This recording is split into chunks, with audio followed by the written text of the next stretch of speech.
حضرت بلال کے گلے میں رسی ڈال کے نا جب مکے کی گلیوں میں وہ نوجوان دوڑایا کرتے تھے، حضرت بلال رضی اللہ تعالیٰ عنہ کے قریب سے گزرتے تو گزرنے والے بھی عجیب بات کرتے، کوئی کہتا ذرا اور کلمہ پڑھ، کوئی کہتا بلا اب اپنے خدا کو تجھے بچائے، کوئی کہتا بلال تجھے کیا ضرورت پڑی تھی یہ سارا کچھ کرنے کی۔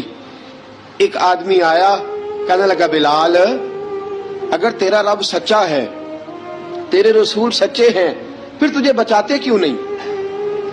پھر تجھے بچاتے کیوں نہیں؟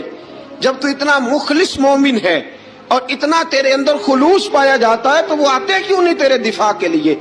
وہ تیرے لیے ڈھال کیوں نہیں بنتے؟ حضرت بلال حبشی کا جواب بڑا زبردست تھا۔ جناب بلال کہنے لگے میں مخلص تو ہوں، میرا رب قادر بھی ہے، لیکن فرمایا جب تم جاتے ہو نا بازار میں برتن خریدنے، مٹی کا برتن لینا ہو تو ذرا ٹھوک بجا کے چیک کرتے ہو کچا ہے کہ پکا۔